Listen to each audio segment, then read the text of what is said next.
A vacuum cleaner sucks things up, everybody knows that.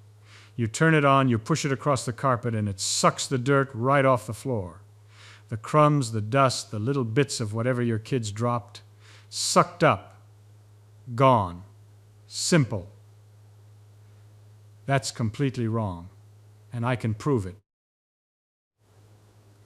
See, here's the trouble. The word suction has fooled you. It's fooled nearly everybody. You say it with such confidence.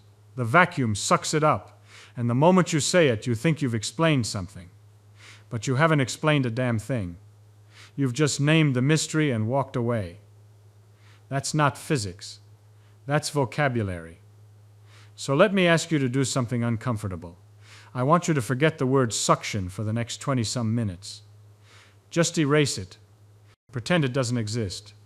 And when we're done, I'll give it back to you, but it will mean something completely different than what you think it means right now. All right, let's start with a vacuum cleaner, since that's what brought us here. You plug it in. You flip the switch. A motor spins. A fan turns. And dirt flies up into the bag. That's what you see. That's the experience. And from the experience, you've built a story in your head. The story goes like this. The machine reaches out with some invisible hand, grabs the dirt, and yanks it inside. A pulling force. A sucking force. Something inside is pulling. Now I want you to hold that picture. Really believe it for a moment, because a lot of very smart people believed something like it for a very long time. The idea that nature has a pulling force related to emptiness goes back more than 2,000 years. Aristotle himself said it. He said nature abhors a vacuum. Those are practically his words. Nature will not allow empty space to exist. If you try to create emptiness, nature rushes in to fill it. There's a horror to it. Horror vacuum, the old scholars called it. A fear of the void. And honestly, it made sense. Think about it from their perspective. You push a piston up inside a sealed cylinder. Water follows. You seal the end of a tube, put it in a river, and plug the other end with your thumb. Lift the tube out. The water stays inside. It seems obvious that something is pulling. Some force that nature herself exerts to prevent emptiness from existing. It's elegant. It's intuitive. It explains what you see. For nearly 2,000 years, from Aristotle through the great medieval scholars and into the Renaissance, horror vacuum was the accepted explanation. Nobody seriously questioned it. The philosophers repeated it. The engineers relied on it. It was as fundamental to their understanding of the world as gravity is to ours, maybe more so. So don't feel bad if you believe something similar about your vacuum cleaner. You're in the company of Aristotle. That's not a bad club to be in. He just happened to be wrong about this one. Now here's where the cracks start to show. If nature truly abhors a vacuum, if this filling force has no limit, then it should work no matter what. Right? If you build a pump and try to suck water upward out of a well, nature should push that water up as high as you want. 10 feet, 20 feet, 100 feet. There should be no ceiling. Because the horror of emptiness is absolute. It doesn't get tired. It doesn't taper off. If nature abhors a vacuum, she should abhor it with equal ferocity, whether you're asking her to lift water 1 foot or 1,000 feet. But there is a ceiling. And the well diggers of Florence knew it. In the early 1600s, the Grand Duke of Tuscany commissioned ornamental fountains and water systems for the city. The engineers built suction pumps, the standard technology of the day. And these pumps work brilliantly for shallow wells. You work the handle, you create a partial vacuum above the water, and the water rises obediently through the pipe. 12 feet, 18 feet, 25 feet. Beautiful. But when they tried to lift water from deeper wells, something maddening happened.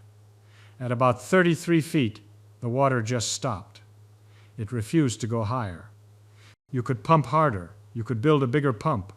You could hire the finest craftsmen in Italy to machine the most perfectly sealed cylinder in history. Didn't matter. 33 feet was the wall.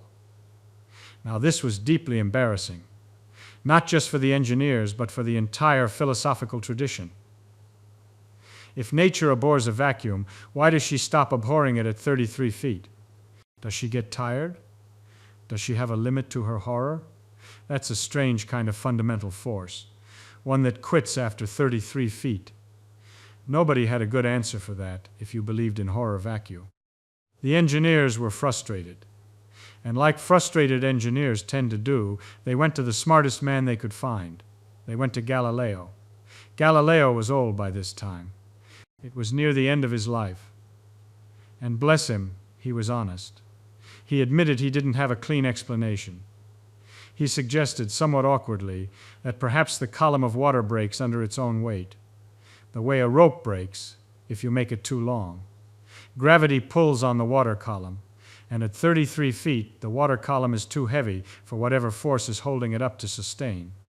Which is an interesting thought, and it's getting warmer. But it's not quite the right picture. What Galileo did that mattered most was talk about it. He discussed the problem openly. He wrote about it.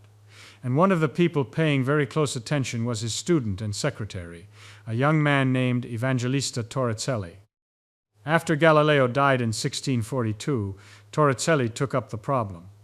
And he had a brilliant idea. If the limit of water lifting is about 33 feet, then whatever is responsible for holding the water up must exert a fixed amount of force. And if that's true, then a denser liquid should be supported to a proportionally shorter height. Mercury is about 13.5 times denser than water. So if the responsible force can hold up 33 feet of water, it should hold up roughly 30 inches of mercury. So Torricelli ran the experiment. He took a glass tube about 4 feet long, sealed at one end. He filled it completely with mercury. He covered the open end with his thumb, careful not to let any air in. He flipped the tube upside down and plunged the open end into a dish of mercury. Then he removed his thumb. The mercury dropped partway down the tube and stopped. It settled at almost exactly 30 inches above the level of mercury in the dish. And above it, in the sealed top of the tube, there was a space with nothing in it. No air, no liquid, nothing. A vacuum, sitting right there inside the tube. And nature didn't rush in to fill it. Nature didn't seem horrified at all. The void just sat there, perfectly calm, while the mercury held steady at 30 inches. So much for horror vacuum. But Torricelli saw something far more profound than the death of an old idea. He understood what was actually happening. He wrote something extraordinary. I'm paraphrasing, but the idea was this. We live at the bottom of an ocean of air, and this ocean has weight. The weight of the air pressing down on the mercury in the dish is what holds the mercury up in the tube. It's not a pulling force from above, it's a pushing force from below. The atmosphere pushes on the mercury surface in the dish, and that push supports a column of mercury 30 inches high. Do you hear the difference? This is the entire revolution right here in a sentence. Nothing is pulling, something is pushing. And that something is air. Torricelli had, in that single experiment, killed a 2,000-year-old idea and replaced it with the correct one. He'd also, almost by accident, invented the barometer. That 30-inch column of mercury moves up and down as atmospheric pressure changes with the weather. But that's a story for another day. What matters for us is what happened next. Because the obvious test of Torricelli's claim is this. If the mercury is being held up by the weight of the atmosphere, then the height of the mercury should change if you change how much atmosphere is above it. Go higher up a mountain, less air above you, less weight pressing down, lower pressure, shorter mercury column. Come back down, more air above you, more weight, the column rises again. And that's exactly what Blaise Pascal set out to test. Pascal was a French mathematician, brilliant, sickly, and absolutely relentless when he smelled a good problem. He arranged for his brother-in-law, a man named Florin Perrier, to carry a mercury barometer up the Puy de Dôme, a mountain in central France that rises about 3,000 feet above the surrounding plain. On September 19, 1648, Perrier began the climb. He left one barometer at the base of the mountain, watched by a colleague, and carried a second one to the summit. At the base, the mercury stood at its normal reading for that elevation. At the summit, 3,000 feet up, the mercury had dropped by more than 3 inches. 3 inches! That's enormous, and it meant exactly what Torricelli had predicted. Less atmosphere above you means less weight pressing down on the mercury, which means a shorter column. The mercury isn't being pulled up by a horror of emptiness. If it were, the height wouldn't change with altitude at all. A cosmic horror of the void wouldn't care whether you're on a mountain or in a valley. It would abhor the vacuum equally everywhere. But atmospheric weight cares very much. It gets lighter as you climb, because there's less air above you to do the pressing. Perrier climbed back down. The mercury rose to its original height. He repeated the trip several times. Every single ascent confirmed the result. Torricelli was right. We live at the bottom of an ocean of air, and that ocean has weight, and that weight is what does all the pushing. After this, the old idea was dead. Truly dead. Not wounded, not weakened. Finished. Horror vacuum had survived for 2,000 years, and it was killed by a man walking up a mountain with a tube of mercury. That's the power of a good experiment. One clean test can overthrow 20 centuries of philosophy. And notice the pattern here. Aristotle reasoned from his armchair and got the wrong answer for 2,000 years. Torricelli got the right answer by filling a tube with mercury and looking at what happened. Pascal confirmed it by walking up a mountain. The lesson is not that Aristotle was stupid. He was brilliant. The lesson is that nature doesn't care how smart you are. She doesn't care how elegant your theory is. She only answers to experiments. You can reason about the world all day long, and if you never test your reasoning against what actually happens, you can stay wrong for 2 millennia. Let's stay with this pressure idea now, because it changes everything about how you think about your vacuum cleaner. You're sitting right now at the bottom of an atmosphere that stretches roughly 60 miles above your head. All that air has mass, every cubic foot of it. And because it has mass and it's sitting in Earth's gravitational field, it has weight. All the layers above you are pressing down on you, layer after layer after layer. The air right at the surface where you live is the most compressed because it carries the weight of all the air above it. This weight translates to a pressure of about 14.7 pounds on every square inch of surface at sea level. 14.7 pounds per square inch, pressing on everything from every direction. Let me make sure you feel how big that is. Hold out your hand, palm up. The area of your palm is maybe 15 square inches, give or take. That means the atmosphere is pressing down on your palm with a force of about 220 pounds, just on your palm. Now consider your entire body. The total surface area of a human body is roughly 2,700 square inches. Multiply that by 14.7 pounds per square inch, and you get around 40,000 pounds of force. 20 tons. 20 tons of air pressing on you right now. Why aren't you crushed? Because the same pressure pushes from inside.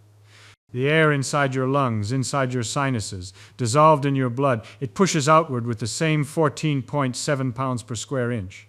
The forces balance. You're in equilibrium. You don't feel it for the same reason a fish doesn't feel the ocean.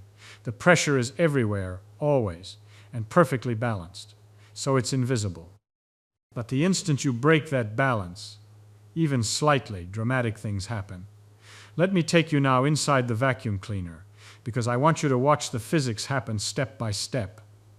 Inside the body of a vacuum cleaner, there's an electric motor connected to a fan. When you flip the switch, the motor spins the fan at high speed. The fan blades are angled so that as they spin, they push air from the front side of the fan toward the back and out through an exhaust port in the machine. That air gets expelled into the room. Here's the key moment. The fan has just pushed some air out. That means there are now fewer air molecules in the space behind the nozzle than there were a moment ago. Fewer molecules means fewer collisions with the walls of that space. Fewer collisions means lower pressure. The pressure inside the machine drops below atmospheric pressure. Maybe it drops to 12 pounds per square inch instead of 14.7, maybe less, depending on the power of the motor. Now look at what's happening at the nozzle, the opening pressed against your carpet. On one side of that opening, the inside of the machine, you've got 12 pounds per square inch. On the other side, the open room, you've got the full atmosphere, 14.7 pounds per square inch. There's a difference of about 2.7 pounds per square inch across that opening. The air does what air always does. It moves from higher pressure to lower pressure. It rushes through the nozzle into the machine. And as it rushes through, it flows over the surface of the carpet, picks up dust and crumbs and pet hair, and carries them along. The debris isn't being grabbed. It isn't being pulled by an invisible hand. It's being swept along by a river of air that's being pushed through the nozzle by the atmosphere. The motor creates the imbalance. The atmosphere provides the force. The dirt goes along for the ride. That's the entire mechanism. And notice something important. The vacuum cleaner has a maximum limit. Since it works by making the pressure inside lower than the pressure outside, and the outside pressure is fixed at 14.7 pounds per square inch, you can never create a pressure difference greater than 14.7 pounds per square inch. Even if you built a perfect machine that removed every single molecule from the inside, achieved absolute zero pressure, the maximum push the atmosphere can provide is 14.7 pounds per square inch. That's it. That's the ceiling. This is exactly why those Florentine pumps couldn't lift water past 33 feet. A column of water 33 feet tall exerts a pressure at its base of 14.7 pounds per square inch, which is exactly what the atmosphere can support. Ask for 34 feet, and the atmosphere doesn't have enough push. It's not a flaw in the pump. It's a fundamental limit of the atmosphere itself. Think about that for a second. Every suction device ever built, every vacuum cleaner, every drinking straw, every suction cup, every syringe is limited by this same ceiling. The atmosphere can only push so hard because the atmosphere only weighs so much. Contrast this with pushing from the other direction. A positive pressure pump, one that pushes fluid from below, has no such limit. You want to push water 1,000 feet up? Build a strong enough pump. 10,000 feet? Build a stronger one. There's no ceiling on pushing. But there's a hard ceiling on what the atmosphere's push can accomplish, because the atmosphere has a fixed weight. That's a deep asymmetry in nature, and it matters enormously in engineering. Every plumber knows it. Every hydraulic engineer knows it. You can't suck water up a skyscraper. You have to push it. And here's a thought that should stop you cold. Take your vacuum cleaner to the moon. Set it down on the lunar surface next to a pile of moon dust. Plug it in. Let's imagine you've got power. Flip the switch. The motor spins. The fan turns. Everything inside the machine works exactly as designed, and nothing happens. Absolutely nothing. The dust doesn't move. Not a single grain. The vacuum cleaner sits there, motor whirring, completely impotent. Why? Because there is no atmosphere on the moon, no air, no molecules flying around at 1,000 miles per hour, no 14.7 pounds per square inch pressing on anything. The motor can spin until it burns out. It can create the most perfect vacuum inside the machine that's ever existed. It doesn't matter. Without atmospheric pressure on the outside, there's no pressure difference, no net push, no airflow, no force to move the dust. That should tell you as clearly as anything can where the vacuum cleaner's power actually comes from. It doesn't come from the motor, it doesn't come from the fan, it doesn't come from the machine at all. It comes from the atmosphere. The machine is the setup, the atmosphere is the muscle. Take away the atmosphere, and the machine is just a noisy box. Now flip it around. Imagine you took your vacuum cleaner to Venus. Venus has an atmosphere that is nearly 100 times denser than Earth's. The surface pressure on Venus is about 90 times what we experience at sea level here. Your vacuum cleaner on Venus, assuming it could survive the temperature, would be spectacularly powerful. The pressure difference between the inside of the machine and the Venusian atmosphere would be enormous. Dust, rocks, small boulders might go flying into the nozzle. Same machine, same motor, same fan. But a much heavier atmosphere doing the pushing. The machine doesn't change. The atmosphere changes. And that tells you which one is really doing the work. Let me drive this home with something you've done 1,000 times. Drinking through a straw. You put a straw in a glass of lemonade. You close your lips around the top. You suck. The lemonade rises up the straw and into your mouth. And you think, naturally, that you pulled it up. Your mouth created some pulling force that lifted the liquid. Here's what actually happened. When you sealed your lips around the straw and expanded your chest cavity, you lowered the pressure inside your mouth. Your diaphragm contracted and moved downward. Your rib cage expanded slightly, and the volume of your mouth and airway increased. Same amount of air, bigger space, lower pressure. Maybe you dropped the pressure inside your mouth by 1 or 2 pounds per square inch below atmospheric. That's all it takes. Meanwhile, the surface of the lemonade in the glass is exposed to the full atmosphere. 14.7 pounds per square inch, pressing down on the liquid from above. So now there's a pressure difference across the length of the straw. Higher pressure at the bottom, lower pressure at the top. The lemonade gets pushed up by the atmosphere. The atmosphere acts like a piston, pressing down on the surface of the liquid and driving it up the straw toward the lower pressure zone in your mouth. You didn't pull anything, you just made some room. The atmosphere did the pushing. Think about that next time you're at a restaurant, casually sipping a soda through a straw. You're not doing the lifting. You're creating a tiny zone of low pressure in your mouth, and the 20-ton atmosphere sitting on top of that glass of soda does the rest. It's like you opened a trapdoor and an elephant walked through. You didn't move the elephant, you just opened the door. And if you doubt it, consider this thought experiment. Take that same straw and that same glass of lemonade and transport them to the edge of space. 60 miles up. Essentially no atmosphere. Now try to drink. Expand your lungs, create all the low pressure you want. Nothing happens. The lemonade sits there, motionless. No atmospheric pressure to push it up. Without the atmosphere, the straw is useless. It's just a hollow tube.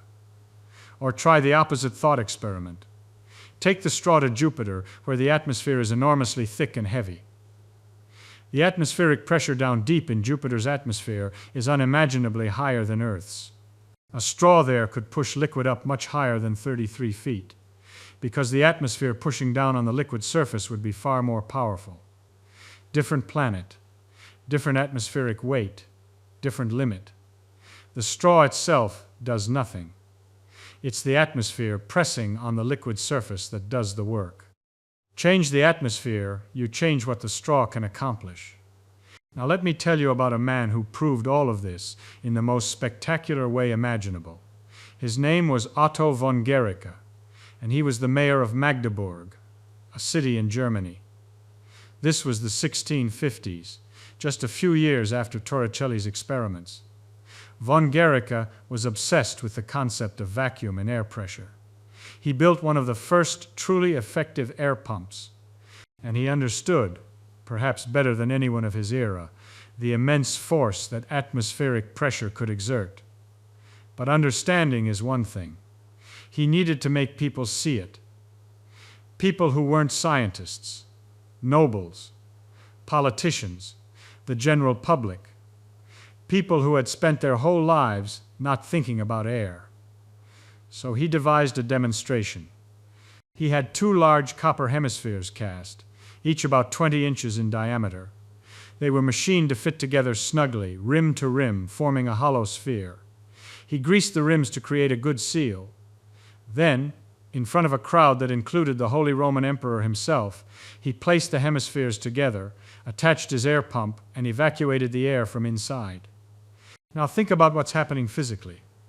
On the outside of the sphere, you've got the full atmosphere pressing inward from every direction.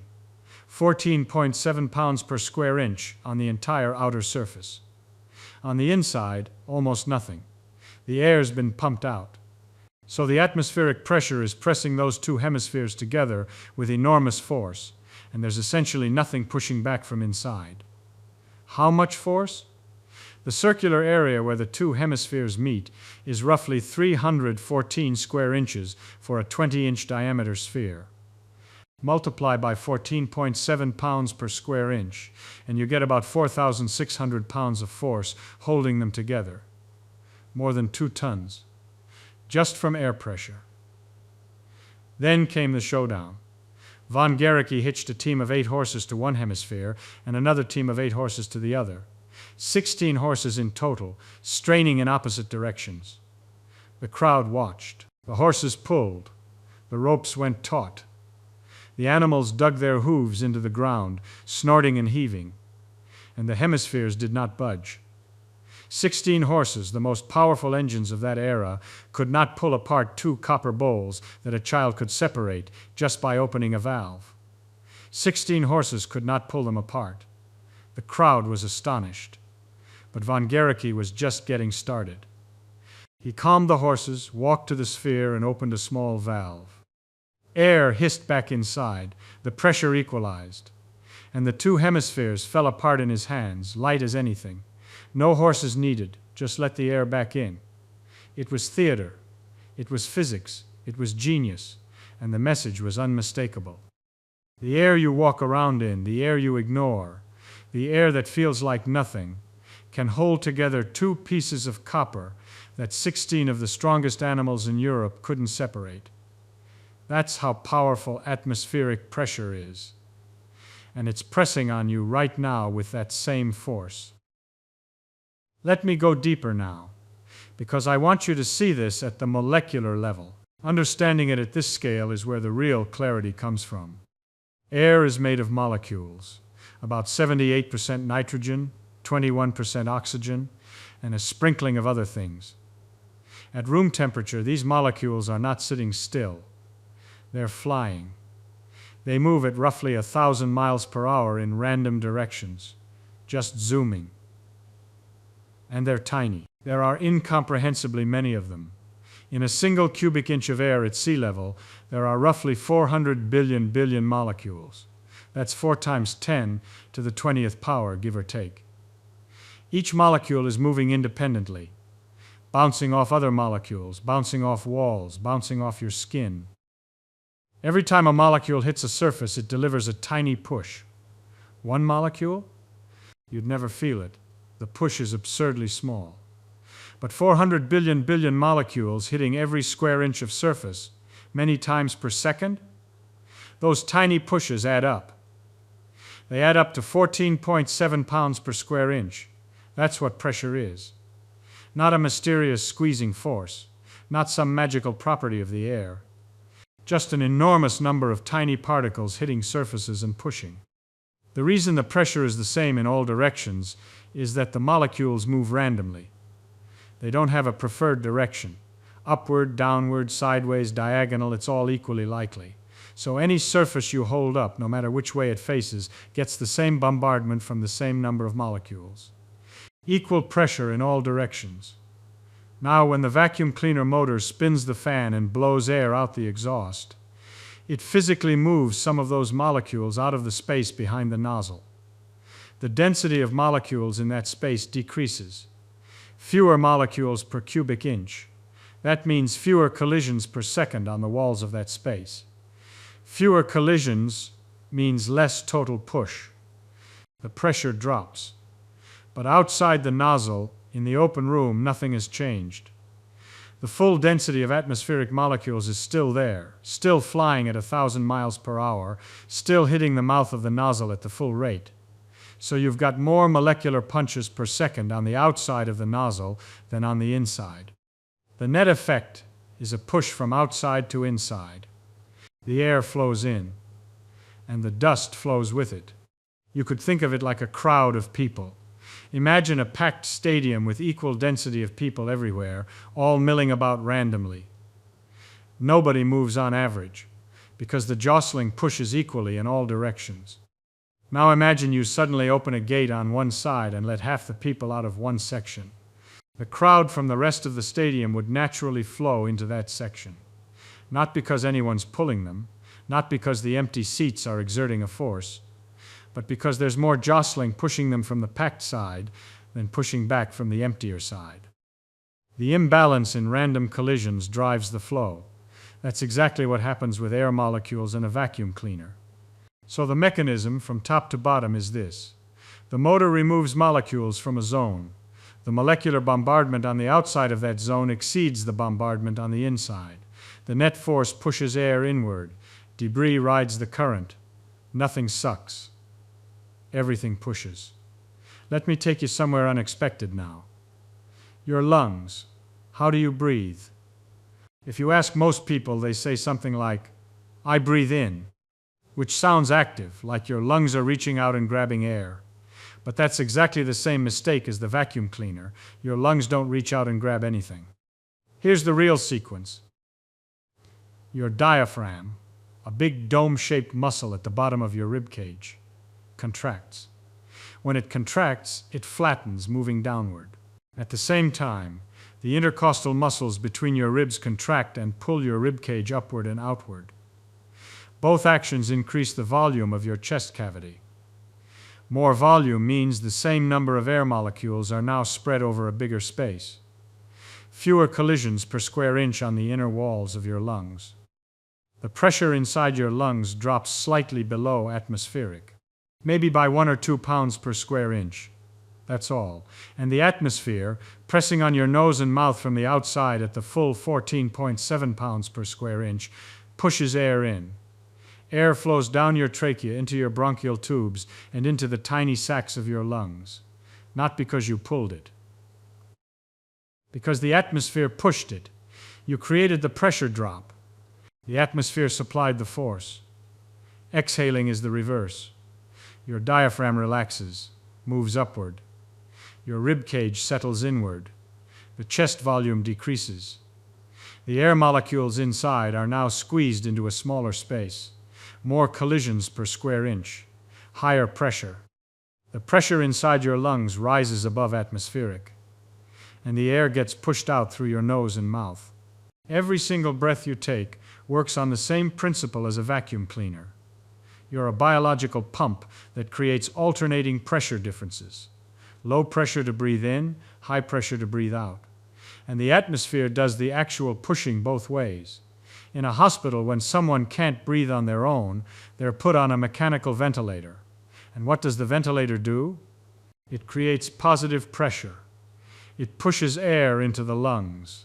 The doctors and engineers who designed these machines understand the physics perfectly. They don't try to suck air into the patient. They push it in, because the pushing is the real mechanism. They're doing mechanically what the atmosphere normally does on its own. Here's another place this shows up that might surprise you. Space. An astronaut on a spacewalk is working in a near-perfect vacuum. The pressure inside their suit is maintained at roughly 4 to 5 pounds per square inch, lower than sea level pressure but enough to keep them alive and functioning. Outside the suit, the pressure is essentially zero, a void. What happens if the suit gets punctured? The air inside rushes out, fast, violently. And people say the vacuum of space sucked the air out. You hear it in movies and news reports everywhere. But that's backwards. Space doesn't do anything. Space is passive. It's empty. It has no force, no pull, no mechanism of action whatsoever. Emptiness cannot reach in and grab things. What happens is that the air inside the suit, at 4 or 5 pounds per square inch, is exerting outward pressure on every square inch of the suit's inner surface. Every molecule in that air is flying around at high speed, hitting the walls, pushing outward. As long as the suit is intact, the wall pushes back. Equilibrium. But the instant a hole appears, the molecules that happen to be flying toward that hole encounter no wall. They fly right through. And on the other side, there's nothing to push them back. No atmospheric molecules, no resistance, no opposition. So they escape. The air pushes itself out. It expels itself under its own pressure. The vacuum doesn't pull. This is the same physics as the vacuum cleaner and the straw in your lungs, just in a more dramatic setting. Wherever there's a pressure imbalance, the higher pressure side pushes toward the lower pressure side. Always pushing, never pulling. And once you internalize this, you start seeing it in places you never expected. Take an airplane. You're flying at 35,000 feet. Up there, the atmosphere is thin. The pressure outside the aircraft is only about 3 to 4 pounds per square inch, roughly a quarter of what it is at sea level. Inside the cabin, the airline maintains a pressure equivalent to about 6,000 to 8,000 feet of altitude, roughly 11 pounds per square inch. Not the full sea level pressure, but enough to keep you comfortable. That means there's a pressure difference of about 7 or 8 pounds per square inch between inside and outside, on every single square inch of that fuselage. Now, an airplane fuselage is a big cylinder. The total internal surface area is enormous. Add up all those square inches, and the air inside the cabin is pushing outward on the fuselage walls with a force of tens of thousands of pounds. The airplane is basically a pressurized balloon flying through thin air. The structure has to be strong enough to contain that outward push. If the fuselage is compromised, if a crack opens up, the air inside doesn't get sucked out by the sky. The air inside pushes itself out, exactly like the spacesuit scenario. The higher pressure air blasts through the opening because it's being pushed by its own molecular bombardment, and nothing on the other side is pushing back. Every rivet, every seam, every window seal on that airplane is fighting against this outward push. The engineers who designed the fuselage aren't worried about space sucking. They're worried about the cabin air pushing. Or think about deep sea diving. A diver descending to 100 feet below the surface of the ocean is experiencing roughly 4 times atmospheric pressure. The water above is pressing down on them with tremendous force. Their lungs, their sinuses, every air-filled space in their body is being squeezed. And the air they breathe from their tanks has to be delivered at that same high pressure so they can actually inflate their lungs against the surrounding water pressure. If the air in the tank were at sea level pressure, the diver's lungs couldn't expand at all. The water pressure would keep them compressed. The regulator on the tank adjusts the air pressure to match the surrounding water so the diver can breathe normally. It's all pressure balancing, push against push. Or consider something as mundane as a blood pressure cuff. The doctor wraps it around your arm and inflates it. What's the cuff doing? It's applying external pressure to the blood vessel. When the cuff pressure exceeds the pressure of the blood being pumped through the artery, the vessel collapses and blood flow stops. The doctor slowly releases the cuff pressure, and at the moment the blood pressure inside the artery is just strong enough to push the vessel open again, you hear a pulse through the stethoscope. The whole measurement is a contest between 2 pressures, the cuff pushing in and the blood pushing out. Whoever pushes harder wins. That's all a blood pressure reading is. A measurement of which push is stronger. Pressure differences running your vacuum cleaner. Pressure differences filling your lungs. Pressure differences holding an airplane together. Pressure differences letting a diver breathe. Pressure differences measuring your blood. It's the same physics everywhere, playing the same game over and over at every scale of life. This principle explains wind too. All wind. Why does the breeze blow on a summer afternoon? Because the sun heats the ground unevenly. One patch of earth gets warmer than another. The air above the warm patch heats up, expands, becomes less dense and rises. That creates a zone of lower pressure near the surface. Nearby, over a cooler patch, the air is denser and the pressure is higher. The high pressure air pushes toward the low pressure zone. That push is what you feel as wind on your face. Storms, hurricanes, trade winds, sea breezes, all of it is the same physics. Pressure differences caused by uneven heating, and the atmosphere pushing from high to low to try to equalize. A hurricane is, in a sense, the atmosphere doing exactly what it does inside your vacuum cleaner, just on a scale of hundreds of miles instead of a few inches. The pressure in the center of a hurricane is lower than the pressure around it, and the surrounding air rushes inward with terrifying force. Not because the storm center sucks, because the higher pressure air surrounding it pushes. The whole global weather system is a vast, complicated, beautiful version of what happens every time you turn on a vacuum cleaner. Let me pause here and collect the thread, because I want you to see the pattern that runs through all of this. Vacuum cleaner, the motor removes air, the atmosphere pushes through the nozzle. Straw, your lungs lower the pressure, the atmosphere pushes the liquid up. Breathing, your diaphragm lowers the pressure, the atmosphere pushes air in. Torricelli's tube, the vacuum above the mercury has no pressure, the atmosphere pushes the mercury up. Von Guericke's hemispheres, the air is removed from inside, the atmosphere pushes the halves together. Soot breach in space, the air inside has pressure, the void outside has none, and the air pushes itself out. Wind, uneven pressure across a landscape, and air pushes from high to low. Every single one of these is the same phenomenon. Pressure difference, air pushing from the high side to the low side. Nothing pulling, ever. Once you see this pattern, it becomes impossible to unsee it. Suction cups stick to walls because you press the cup flat, squeeze the air out from underneath, and the atmosphere presses the cup against the wall from outside. Syringes draw up fluid because pulling the plunger back creates lower pressure inside the barrel, and the atmosphere pushes fluid in from outside.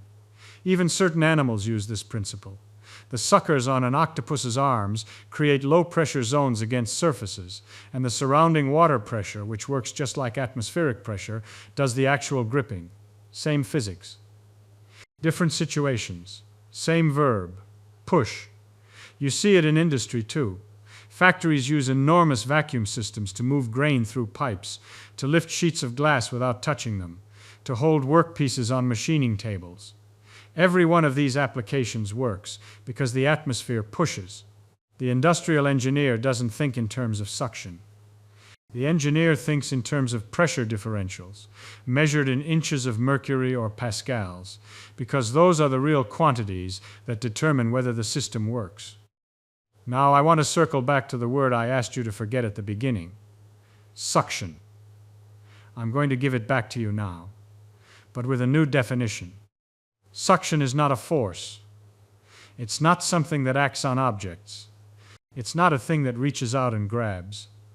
Suction is a word we use to describe a situation where a pressure difference causes a net push from the higher pressure side toward the lower pressure side.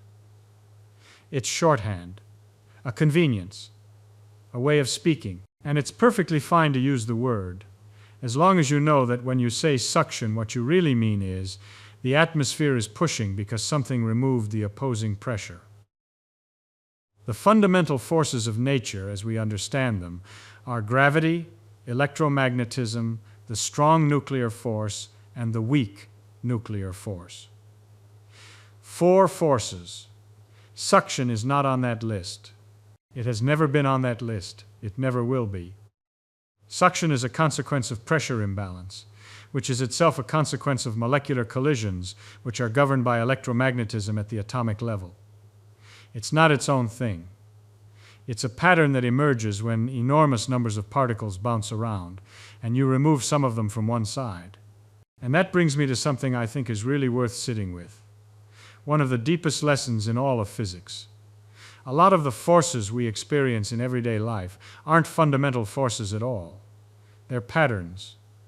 They're names we've given to the consequences of deeper things, and then we forgot they were just names and started treating them as explanations. Friction isn't a fundamental force. It's a consequence of electromagnetic interactions between surfaces at the atomic level. Billions of tiny bonds forming and breaking as surfaces slide past each other. We call the net result friction and move on. But friction isn't a thing. It's a word for what happens when atoms interact in a particular arrangement. Tension in a rope isn't a fundamental force. It's the electromagnetic bonds between atoms being stretched. Each atom in the rope is connected to its neighbors by forces that resist being pulled apart. The collective resistance of all those bonds is what you feel as tension. But tension itself isn't fundamental. It's a name for a pattern. The push of a spring, same story. Electromagnetic forces between atoms that resist being compressed or stretched beyond their equilibrium positions. We say spring force as though the spring has some special power. It doesn't. It's just atoms not wanting to be pushed too close together. And suction? It's not even close to fundamental. It's what happens when you have trillions of particles bouncing around randomly and you make the count uneven on one side. Here's a good one. Centrifugal force. You're in a car going around a sharp curve, and you feel yourself being thrown toward the outside of the turn. Centrifugal force, you say. The force that pushes you outward. Except there is no outward force.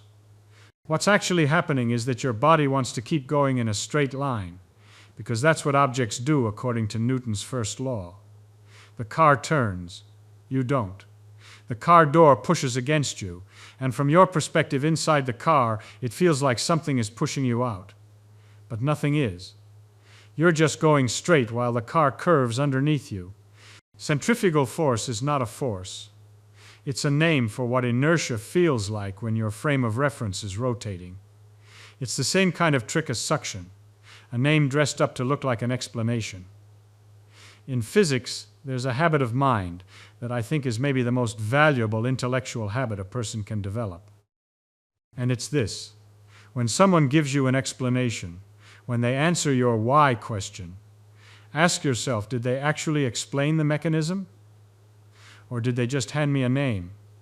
Why does the vacuum cleaner pick up dirt? Suction. That's a name. It tells you nothing about what pushes what, or why, or how much force is involved, or what limits it, or what would change if you took the vacuum cleaner to the moon. It's a label slapped on the outside of a box. And the box is still sealed. But if you refuse to accept the name, if you say, no, tell me the mechanism, tell me what is actually pushing what, then you pull on a thread that leads somewhere wonderful. You get atmospheric pressure. You get molecular collisions. You get Torricelli and von Guericke and the weight of 60 miles of air. You get the speed of nitrogen molecules and the 33-foot limit and the reason you can breathe and why wind blows and what happens if you puncture a spacesuit, all from one refusal. All from saying, that's a name, not an explanation. Give me the physics. The vacuum cleaner is just a fan in a box. The atmosphere is an ocean of invisible molecules flying at 1,000 miles per hour, pounding on every surface with a force of 14.7 pounds per square inch, pressing 20 tons on your body alone. And the only reason you don't get flattened is that the same 14.7 pounds per square inch pushes back from inside you, molecule for molecule, collision for collision, in a perfect invisible standoff. Next time you clean the house, remember this. You're not sucking dirt off the floor. You're opening a tiny gate, and the full weight of 60 miles of atmosphere comes barreling through that gate, sweeping the crumbs and dust along like a river carrying leaves. The vacuum cleaner does not suck. The straw does not suck. Your lungs do not suck. Space does not suck. The atmosphere pushes. It always pushes. That's the only verb the air knows. Now I want to hear from you. If suction isn't a real force, what other everyday force do you think is secretly just a name disguising the real physics? Think about it. I bet you can find at least one.